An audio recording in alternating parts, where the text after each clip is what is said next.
All right, here we are. What's the name of this town, Frank? This is Winchester, Kentucky. Winchester, Kentucky. We got Frank Houtz.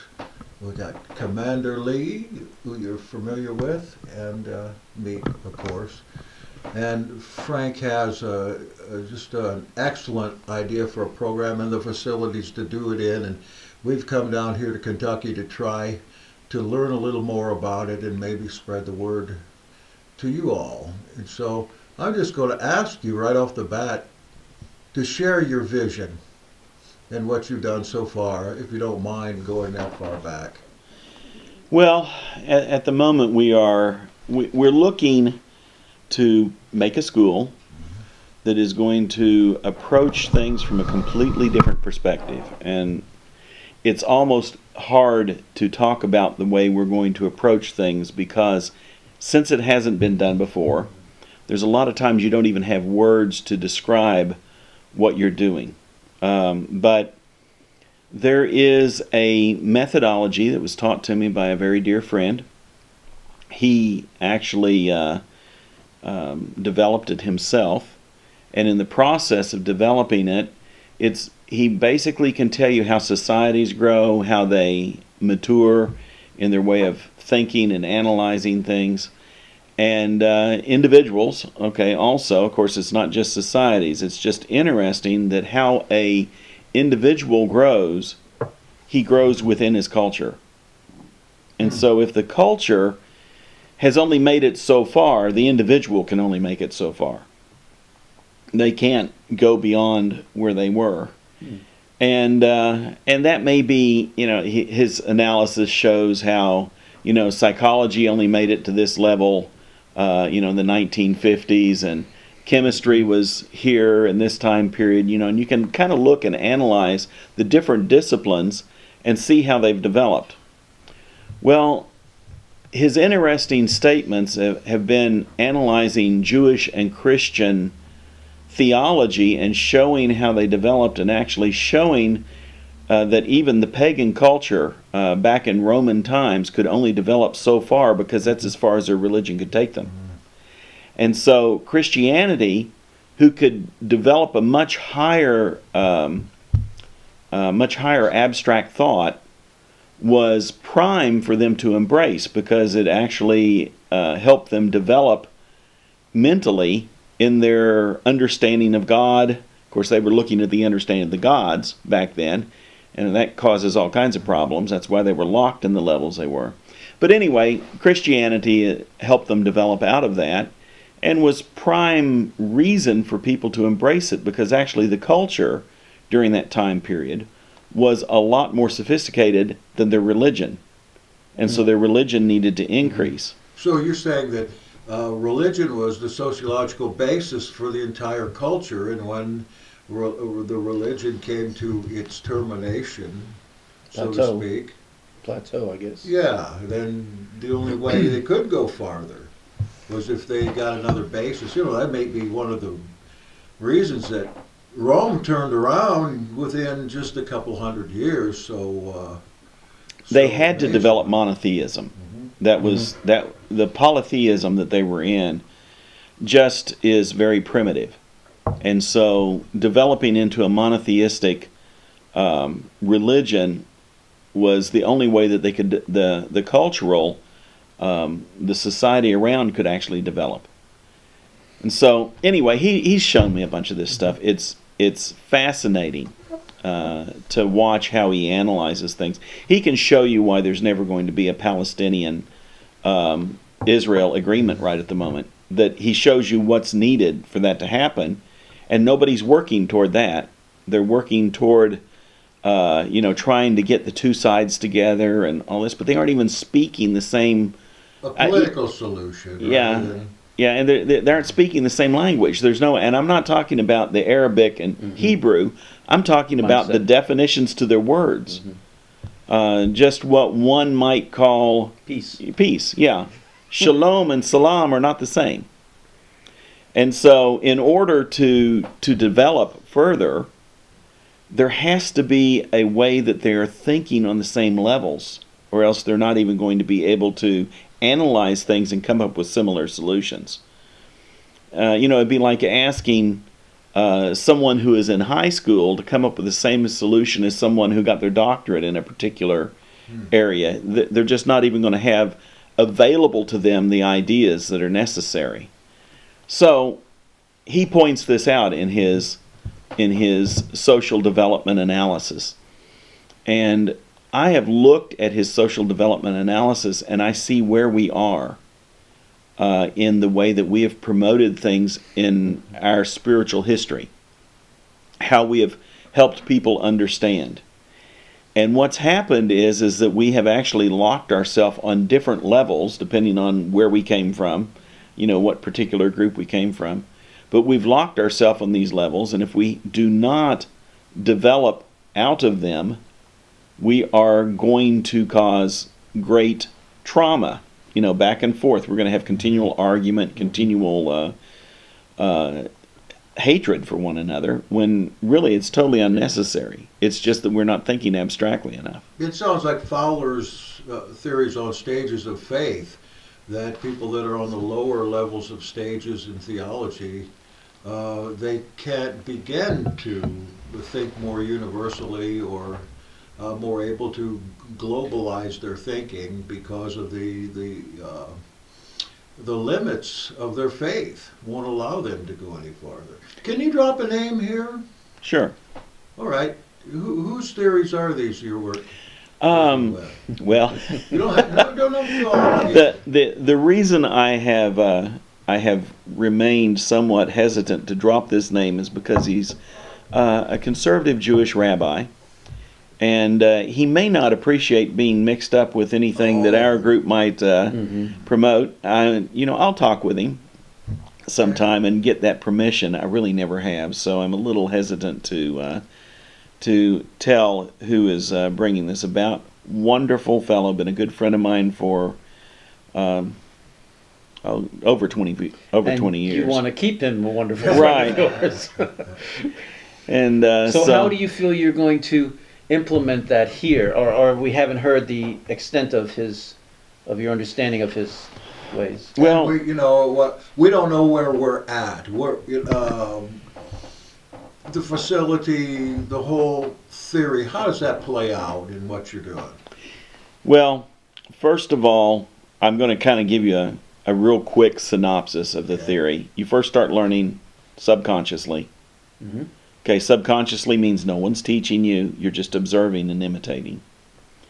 And then the second stage is conscious learning, where people there's a teacher, a designated teacher, and an individual who knows that the teacher is has the right answers. Mm-hmm. And then on the third level, there's a technical level.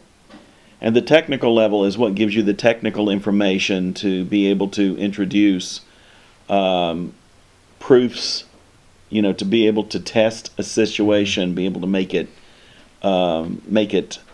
to where you can prove your points.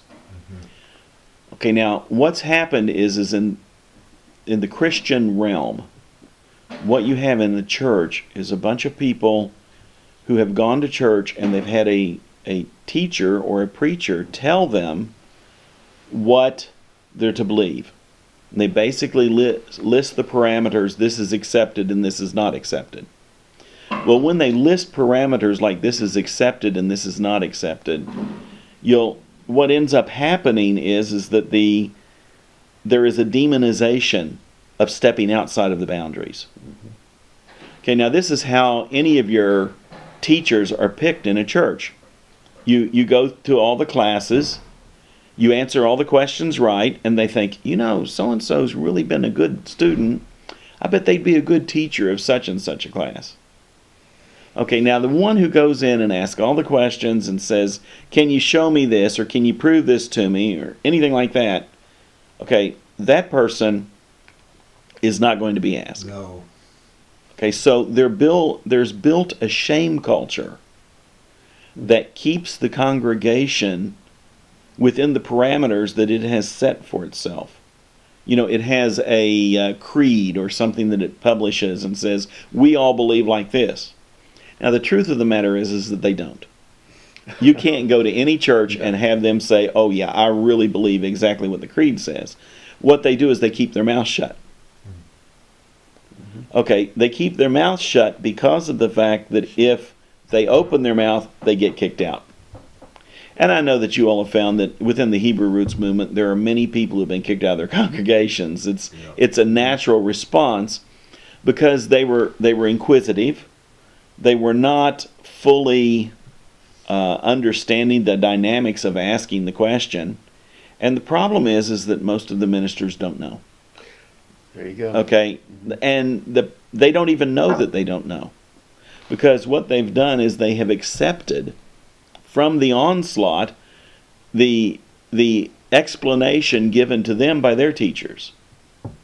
And so when you ask a question, what you're doing is you're saying, I distrust what you have been given as an answer. And since the person has only accepted the answer according to his schooling and everything like that, rather than actually testing it, what it means is that they have no basis by which they can prove it to you. And so it's like almost any Christian will go into a Jew and try to teach them that Yeshua is the Messiah from the New Testament.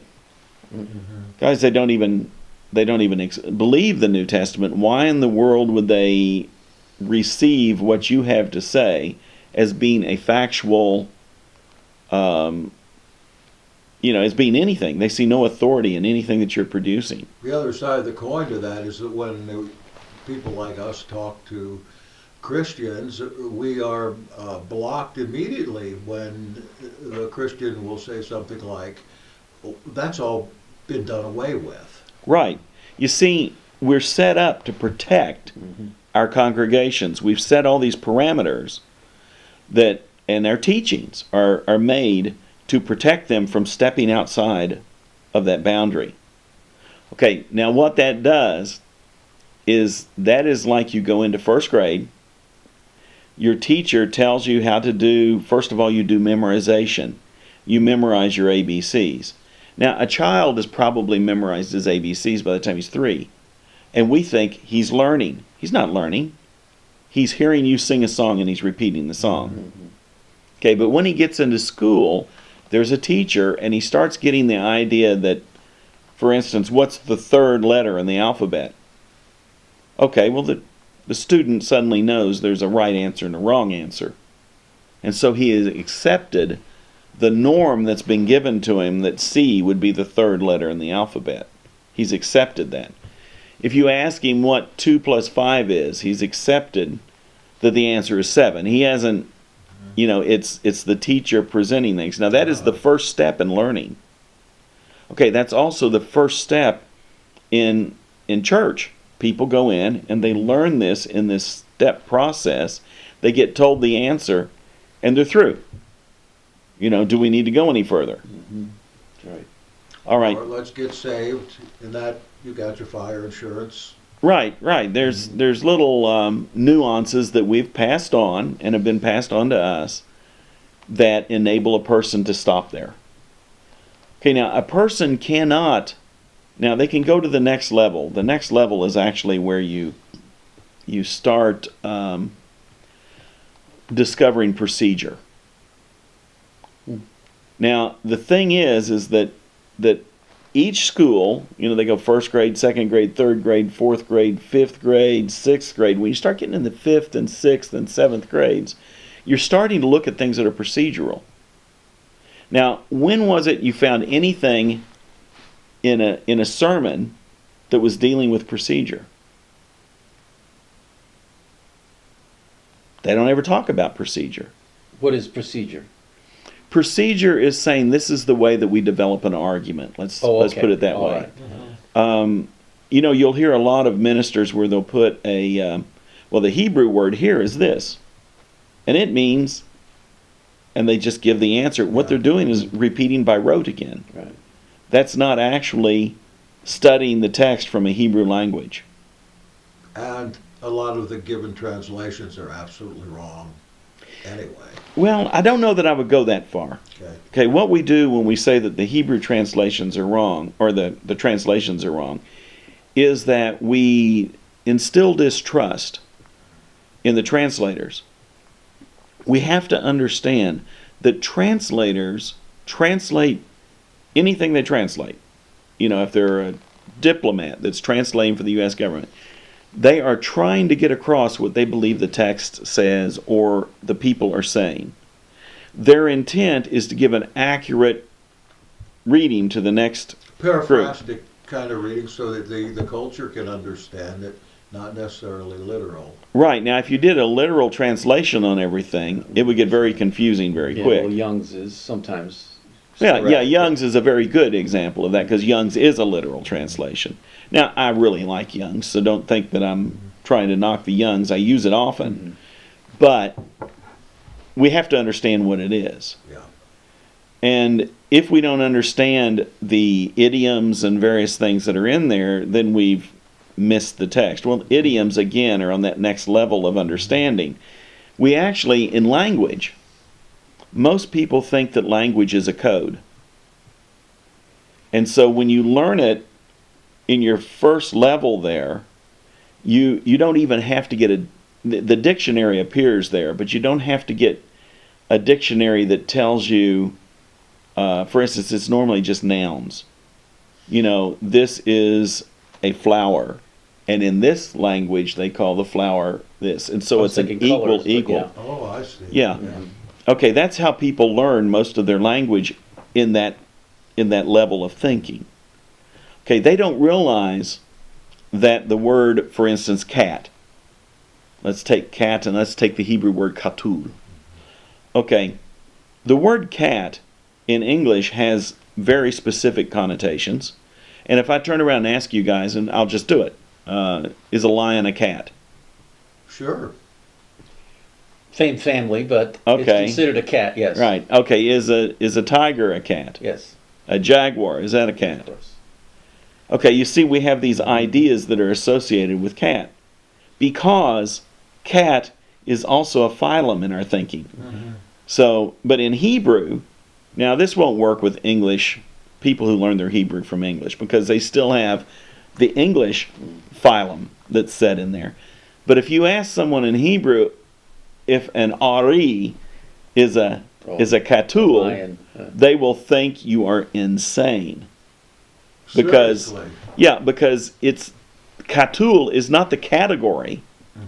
Right. Chatul is the house cat. And so to make the connection is messing up their what I call word buckets. I remember that term from you, yes. Yeah. I do remember that. Well, when we have the idea of a word bucket, that's I say words are buckets we keep ideas in. Okay, well, if we have a word bucket and we put all the associated ideas that are with it, that is on a different level because none of the languages have the same word buckets. You know, we don't have a code.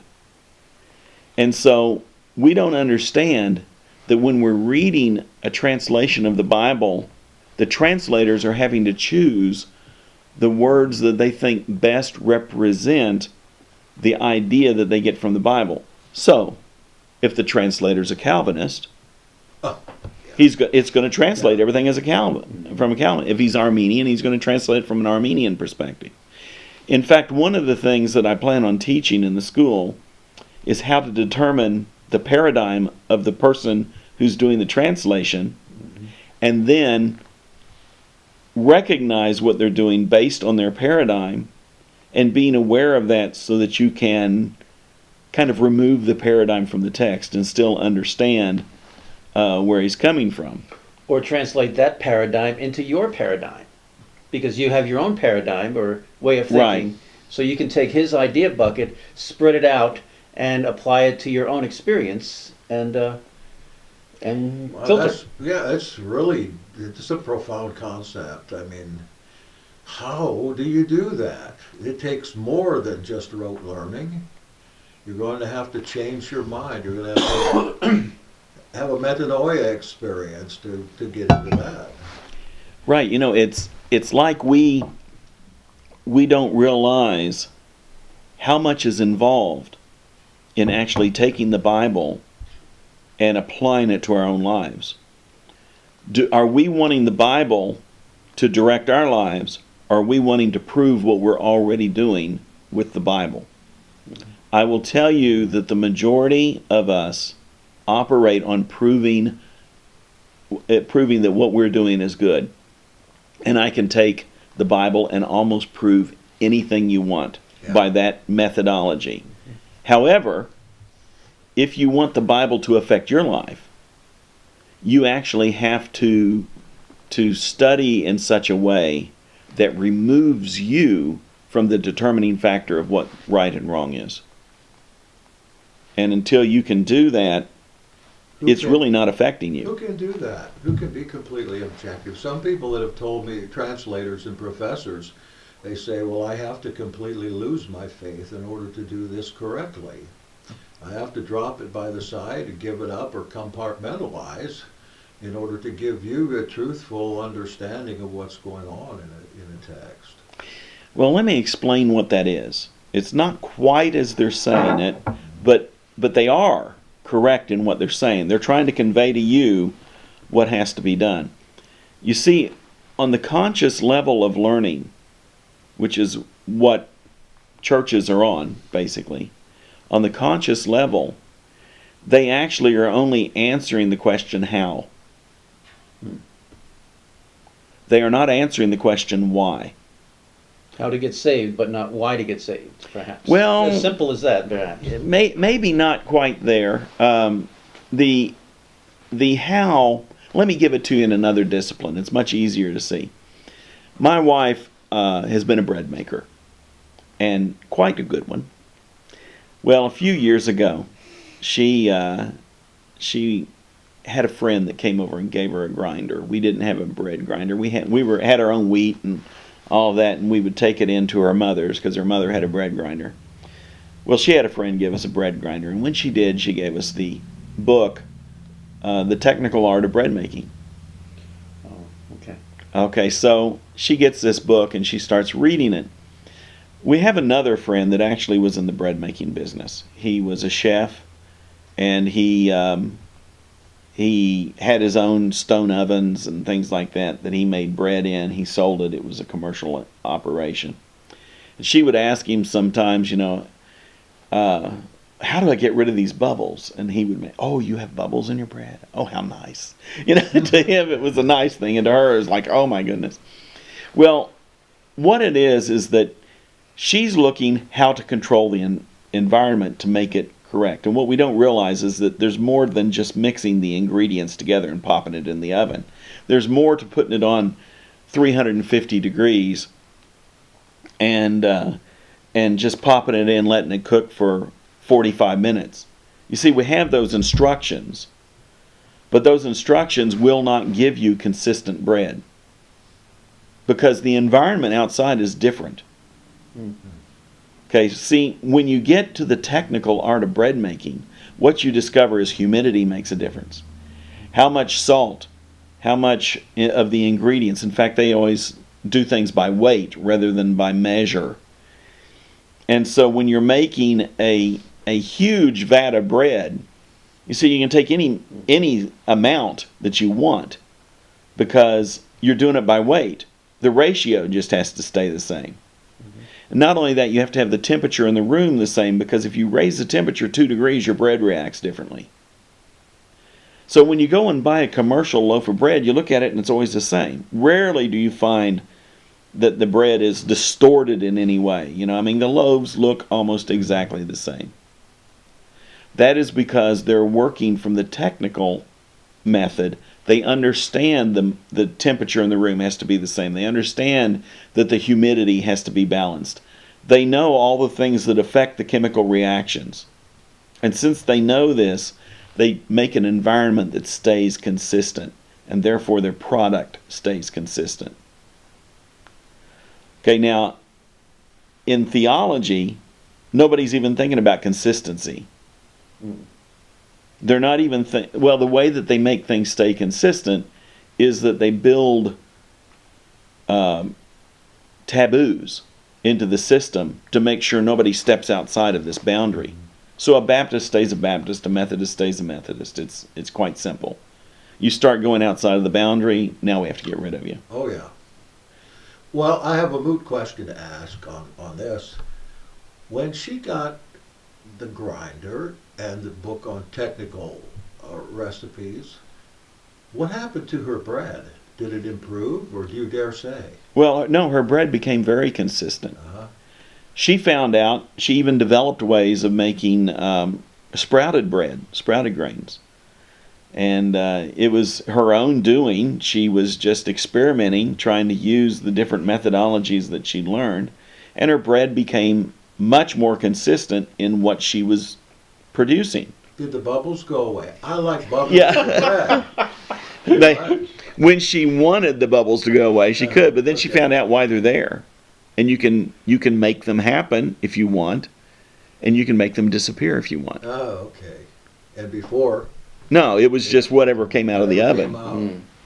So how do you apply that to whoever the cohort is you're looking to educate? Well, here's the deal. Until you learn to understand the other person. Mm-hmm. Now, this means until the Calvinist learns to understand the Armenian. Until the Baptist learns to understand the Methodist perspective. The vegan understands the meat eater. Right. Oh, Yeah, We're we dealing have. with that right now. I'm sure you are here too. You know that what we're dealing with is that we have to be able to understand and respect the other. Mm-hmm. Now, the reason that we have so much debate going on in the Messianic community is because everybody's talking and nobody's listening. Okay, and so we're going to fight back and forth. That lets us know where we are. Okay, we are not even to the point of understanding the other. We demonize our opponents. Mm-hmm. We build up arguments by building a straw man and knocking them over. We are constantly thinking that everybody has to believe exactly the same, and you got to come to my opinion or you're wrong. And logical fallacies by the hundreds. Really, yeah. It's dramatic what we're dealing with. Well, what we have to do is begin to understand the other. We have to stop and listen long enough. Hear what the other one's saying. Maybe even discover why he believes that. Mm-hmm. And you see, you can't even change someone's opinion unless you fully understand how they came to that opinion. And so, until a person listens long enough to find the inconsistencies in their argument, for that matter, Mm-hmm. but I'm not even trying to go there because I really think we can stop our arguing. We can't change someone. I think it's Roger Bacon who said, "You cannot by reason change a man of ill opinion, which by reason he did not form." I see. You see, if we are in the churches, now I'm not knocking churches here, please don't, but if we're in a church that has trained us what we're to believe, they have not reasoned through that. Mm-hmm. And therefore, you can't change them by reasoning. And everybody who goes in and tries is just sadly disappointed. So you just listen long enough to understand put yourself in their shoes, in their place, and their experiences to understand where they are. And then what happens? Well, Become like them, or no, this isn't about everybody becoming someone else. You can respect them where they Yeah, are there if you you see go. where they came to Mhm. it. But I'll tell you why most of them are where they are. And most of us are where we are. It's because we have been taught, we have accepted the teaching, we have not explored for ourselves. And this is exactly what we're trying to do, is to help people to explore. Well, we get so many requests for literature and translations and so forth, so they can finally get to a place where they can understand it to some point themselves. And then in our particular membership, we finally opened it up to the public rather than just professional teachers. And we're trying to get people to not be so concerned about unique theories and so forth. What we say, unity and diversity, not diversity and conflict. And Correct. we have been pretty successful so far on that, but we are experiencing just what you're talking about with certain people that are so dead set in something they haven't personally explored but appeals to them, and thinking because it appeals to me and it's right for me, this has got to be right for everybody. And then this is a new revelation of the Holy Spirit for everybody. Right. That's where it goes to. Yeah, that's where we really get strong, because after we add our the Holy Spirit to it, it means God approves of what I'm saying. Oh yeah, yeah. And it's really just adding weight to your words. Yeah. And so we have to be dropping. careful about that. Yeah, name dropping. It's an appeal to the deity. That's another method of fallacy. How many times do you hear, well, God told me this, or whatever, and it has to apply to everybody. So, I don't know how to make the jump from the theological or the philosophical to the practical here. Can you help me with that? Well, maybe. Seeing as though this is not talked about hardly anywhere, this makes it very difficult to get these concepts across. So It's a work in progress. We're trying. You're doing very good in your all's response here, but in my ability to convey the message, that's where the problem lies. And well, until we become ectosoonistic, that's the understanding of the other. Ectosoonistic. Yes. Ecto is the word other or outer, outsider, whatever. And soonicism is the word for understanding. Okay. And so we must learn to understand. Actually, it's soonisis is the Greek word. I'm going to love that word. I'm going to listen to it and listen to it, and I'm going to use that and just see people. I'm sure you are. There it goes again. Okay. Yeah. Anyway, we have the concept here of understanding the other, and one of the ways that I've taught throughout the years is that we will often have the elders take two different positions in a service. In a debate? In a debate. It's not a debate. Well, okay. It is a debate, but it's kind of like, oh, I don't see it that way. Okay. And you go back and forth. Now, the truth of the matter is that I believe that a teacher needs to understand the other side so well that he can actually argue for it. Definitely. And until he can do that, he really has never made a choice. Okay. Because see, if you don't understand your opponent, then you have not chosen between your belief and his belief, but you have chosen not to study his belief. Mhm. And you've basically said, I'm right, but that's not making a choice. That's just patting yourself on the back and saying I'm doing good.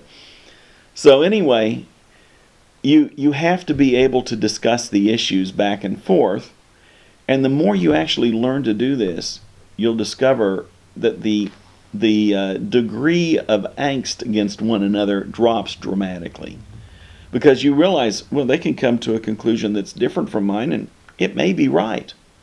This is important. This is important. What he's talking about right here for what we're doing. Okay. As we develop in our abilities to understand the other, that's when we are building ourselves an ability to take the step to the technical level. Okay, now let me give you an explanation of what I mean here. Church, they just love their teenage boy, Johnny. He was such a good boy, and he'd get up and preach when he was 12 years old. He was just wonderful. So what they do is they send him off to the seminary because they want him to come back and be a preacher. Now, let's just say that Johnny, I can't remember the name I gave him, but let's just say that Johnny goes off, he's a Baptist, and he goes off to a Baptist seminary. Well, the second he goes off to a Baptist seminary, what they're going to do is show him how everything in the scriptures and everything supports him being a Baptist. They don't show an alternate opinion. Mm-hmm. And so when he comes back, he's going to be the same boy he left. He's going to be presenting everything so that it fits the Baptist theology. But let's say that they send him off to some other seminary. It wasn't a Methodist seminary. It was just a nondescript seminary. You know, it was some other group. And, of course, they always call these liberal seminaries. Well, what they're doing is they're teaching methodology, and they're teaching languages, and they're teaching these different things. And so he goes over there and he goes, well, you know, I found out that that word doesn't have to mean what I thought it did. Yeah. And he comes home and he preaches. Well, the congregation just says, oh my goodness, we sent him off to school, and look what they, That they was just my became a devil. personal experience. Mhm. I went to Emory's Candler for a 4-year master's degree, and it was the greatest experience really for me because it was so controversial for me, and there was such a variety of different opinions there, and they weren't just Methodists. They went from everywhere from atheists to dyed-in-the-wool primitives. And they gave you a whole platter, and then you evaluated yourself, and they made you do that. I can't imagine going to like a Southern Baptist theological seminary. The ones that I have known that have done that, they've come up just with more of the same. Right. And see, that is not going through the ectosynastic stage of learning. You're not learning the other. And so you have no ability to take technical information and apply it to your life. It always supports what you already believe. I think people think in church that if somebody goes off to a seminary, they're going to a Bible school. Right. Which is not the case at all. In my denomination, there was no question that, you know, this is going to be hard on your faith, and we're going to challenge you every way we can and give you the tools you need. I didn't get much theology. What I got were the tools. Correct. I love the tools. So that was what made it most worthwhile, and also the supervised ministry opportunities that they made you go through of every kind. So people just don't understand that. They just think, you know, he needs to go to Bible school so he can learn the Bible, when really that's not what they're learning in the Bible school at all. No, they're learning their denomination's explanation of the Bible. Now, we can repeat this. You know, we can have the Messianic movement explanation. Oh, yeah. And all people did was jump from their Baptist, Methodist, Presbyterian church into a Messianic group, and they haven't made one step forward. But they get the arrogance and the attitude that, oh my, I have learned so much. Now, right, they've been given more information, but have they been taught what to do with that information? And you see, as long as they haven't been taught what to do with the information, or how to assimilate the information to come up with good, solid truth, what they're going to do is make all the mistakes that they have accused the church. In fact, our accusation of the church is no more than showing what we expect God to do in our lives. In other words, when we accuse them, we're giving Him permission for us to do the same thing in our lives. It's like, judge not that ye be not judged. Okay, we will be judged in the manner in which we judge. Yeah, judge with right judgment. Right. And so if we aren't judging with right judgment, and we're demonizing everybody rather than recognizing these were very sincere people who, that's why I kind of backed off a little bit from your translation statement. They're very sincere people. They just have a paradigm that causes them to do it in that way. What we need to do is show the paradigm to give them the ability to say, I like your paradigm better. I don't doubt their sincerity. I'm thinking of people like Strong, for instance, who seems to have used whatever was translated in the King James Version as the actual definitions for words, even if one word in Hebrew or Greek has to put 27, 30, or 800 more different words that it means. But on the other hand, I'm thinking about these mechanical translations, so word for word. You know, they'll use the same translation for a particular word all through, and how hard those are to understand. On top of it, you'd think that would clear everything up, but it doesn't. Well, no, For the very reasons you've been talking about. I had a person tell me one time, I was showing him a particular scripture, and I was trying to say, well, see, let's go get the tools. Let's go get a lexicon and let's look at it and see. I think that this word here should be translated this way in this case. And the statement came back to me, oh no, you can't do that. It's got to be the first definition of every word. Well, do you realize how ridiculous the Bible would sound if we used the first definition in every word and the translation of it? What if we just went and got our encyclopedia or dictionary and defined every word that I said? We had to use the first definition. Well, it would be silly. That's the dilemma right there. You know, which way do you go? How do you find a happy medium between the two? And some have got it, but like you said, some of these denominational translations, they'll take the Geneva Bible and talk about Calvin, and of course the bent is so far. Well, I'm thinking about Gehenna in the New Testament, for instance, being translated as hell, and Sheol being translated as hell, and Tartarus being translated as hell, and none of them mean hell at all, but it's one of the most pervasive doctrines of the Christian church coming out of Catholicism. It's a power doctrine, something that keeps people from going any farther than the boundary line. Right, and that again is dealing with. We don't realize how to approach the New Testament for the most part. What we have, a lot of people like to argue for the fact that the New Testament was written in Hebrew or it was written in Aramaic, giving it a Hebrew primacy, Hebrew origin, and I think that that's a mistake. Personally, I'm not sure it matters what it's written in. I think what matters is the thinking of the individuals who wrote it. Now, I'm not trying to say that it's not God-inspired.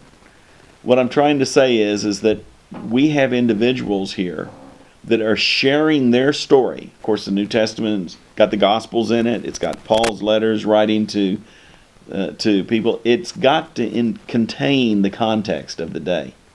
It also has to contain the thought process. And if we are not using the proper thought process, if we're not using the proper word buckets, then we really misunderstand the thing being conveyed. And there's parts of the New Testament where if it is as translated, it invalidates itself.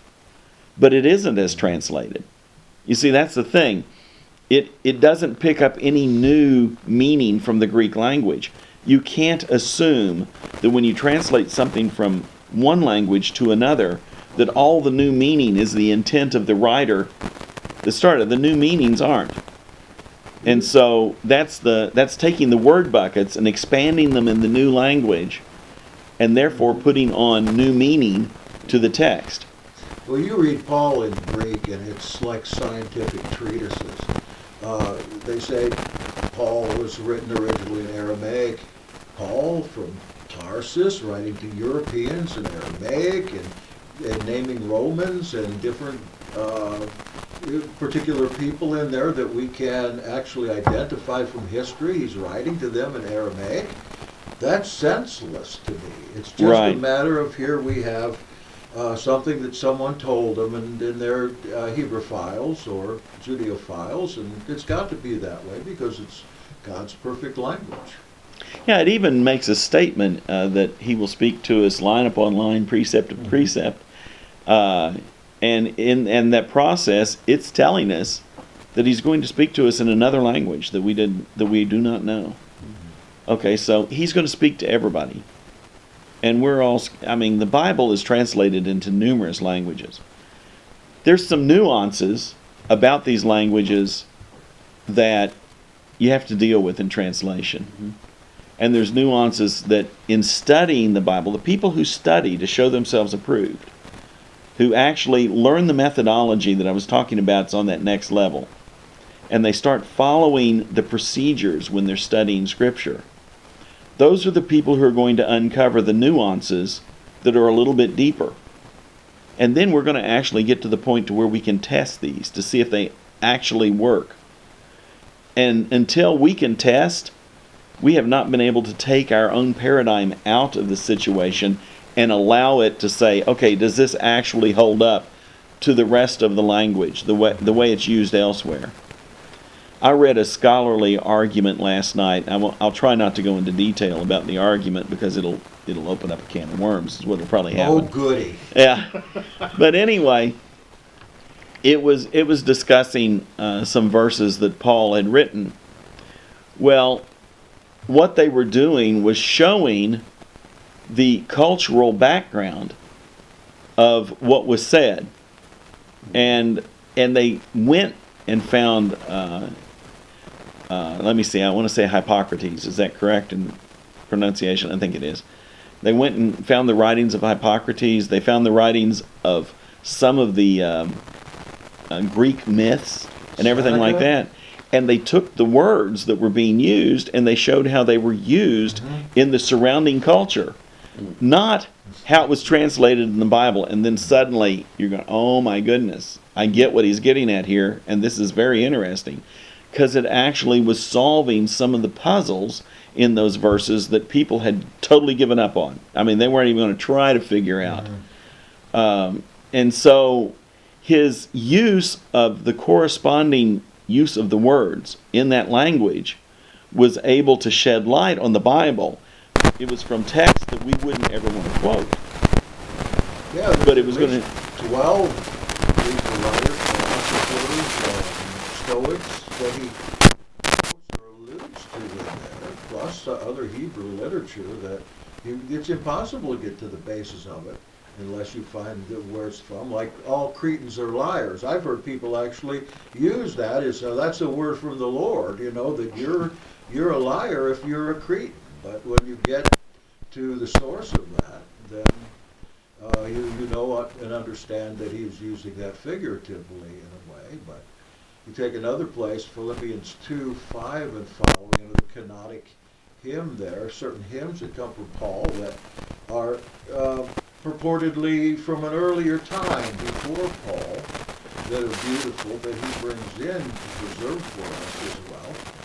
And it just seems that like the richness is gone when the theological underpinnings are so solidly conforming to a particular perspective.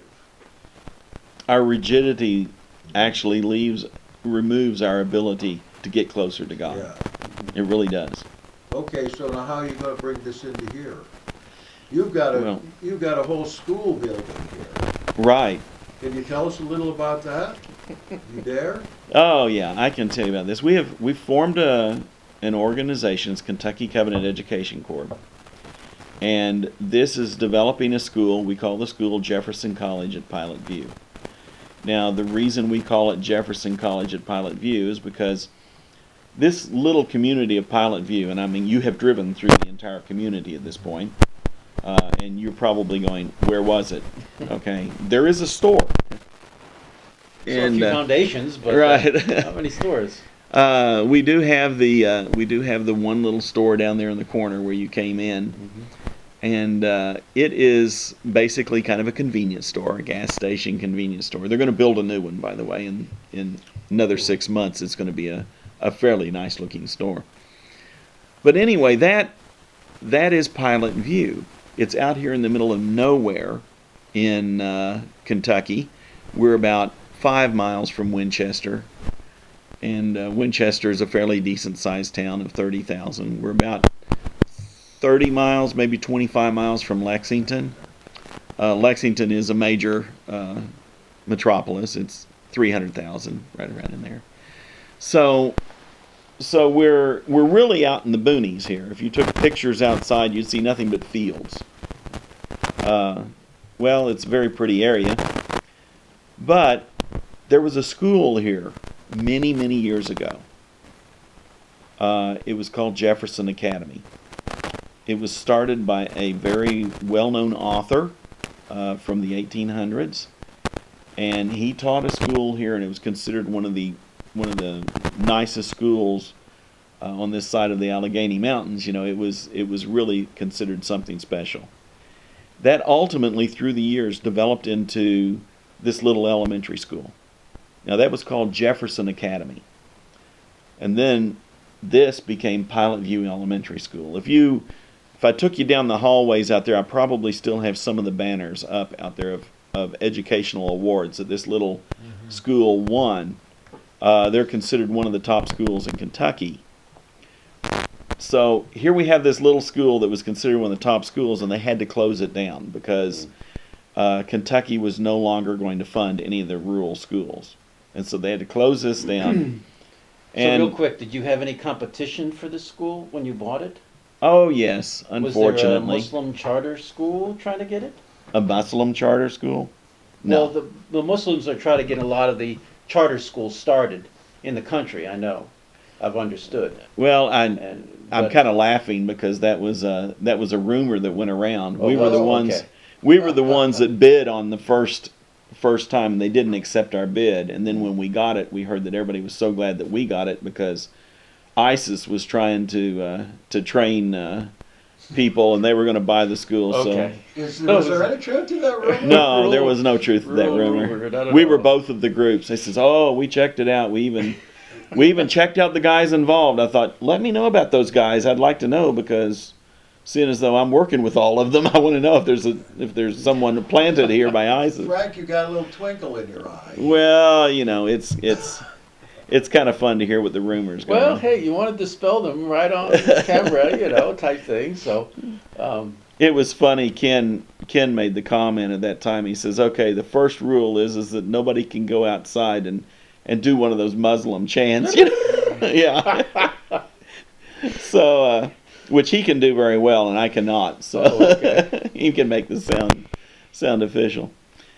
But no, it was us and another individual who I don't really remember what he was planning on getting it for.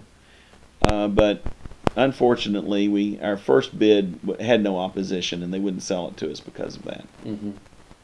And so they had a bid again, and we ultimately got the school. And it's just a dramatic blessing. The fund started by one of your children, I recall. Yes. And a little piggy. Yeah. My daughter Aaliyah, and she said that I mentioned that we needed to start saving to buy this place for the school, and I introduced it to the congregation, and my daughter Aaliyah and my son Jezreel emptied their piggy banks, brought it forward, and says, "Daddy, is this enough to get the school?" And then after that, a couple other kids in the congregation came forward. Harmony Greer was her name, and her sister Jubilee, and they also gave all the money in their piggy banks, I think. I don't know whether it's fully there, but anyway, all four of them together had about $200 that they'd put in to start the funds for this school. Awesome. And Harmony is now, she just got married, 4 weeks ago. Harmony and her husband have been putting together this library as best they can. They've worked hard on it, putting the books in, logging it online, basically, is what it is. Look and at those references, even getting covetous. I've been taking the books to the library, and they have a book scanner, and trying to scan them there and make them available to our group. We're actually putting the scanning numbers and everything on these right now. We have them all printed out. We just haven't got them on yet, and that's being done by volunteers. Everybody that's here. We had a wonderful friend come in from Georgia, I think, and she put our library together. Jennifer Simmons is her name, and she came in and started assigning the numbers. See, the numbers have to be assigned, and they have to be printed up and put on here. She was just a godsend, and she trained several people in our congregation to continue the work. So we're making ground slowly. You're getting key people to come in and do their part. Right. Yeah. And we have everything's done by volunteer. Unfortunately, we don't have the finances just to go out and pay people. I would love to. I would rather be in that situation.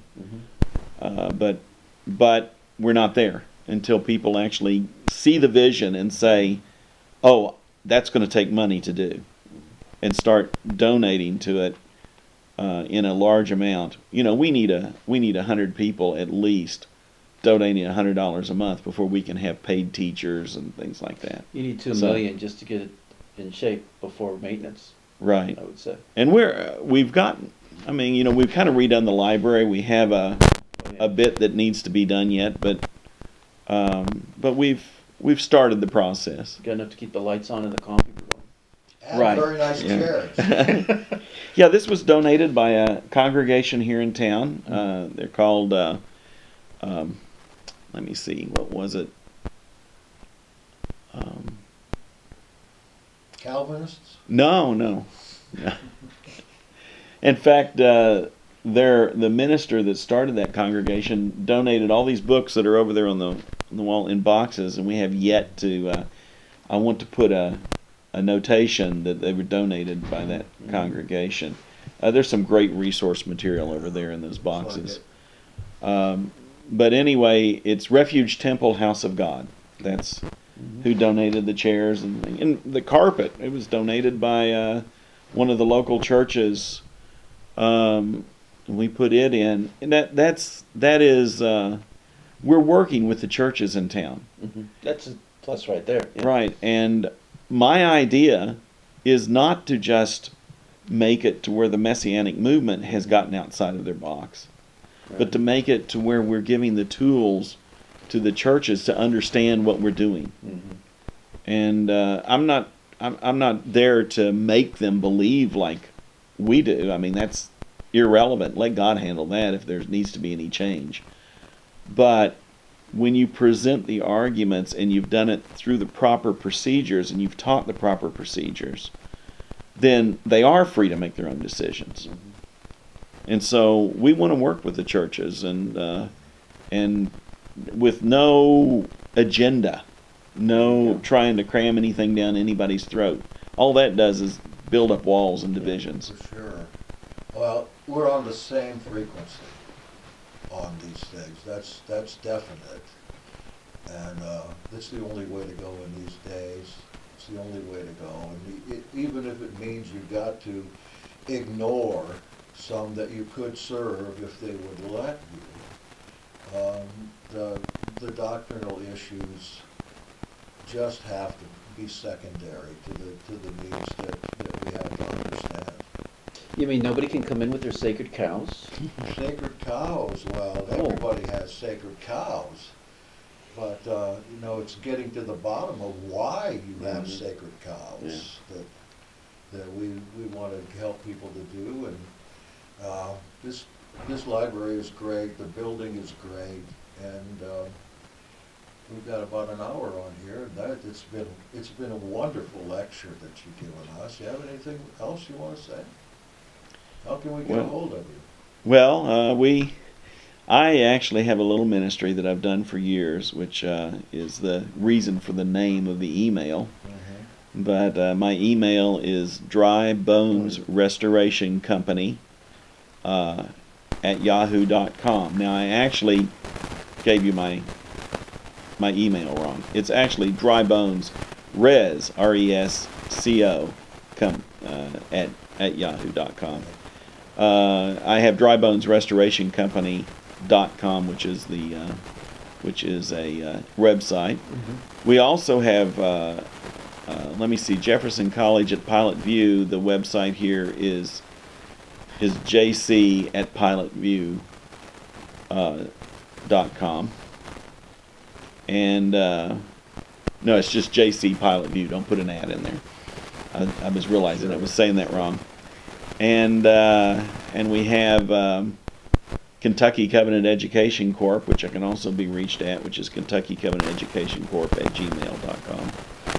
So these are all organizations that we're working with, trying to promote the idea of expanding our education and our abilities to the next level. We have to. In fact, I want to go a few levels. I don't want to just go to the next level. Well, I have levels. Just There is one more important question.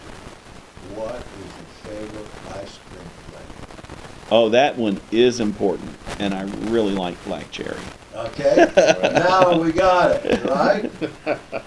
Thank you so much, Frank, and especially for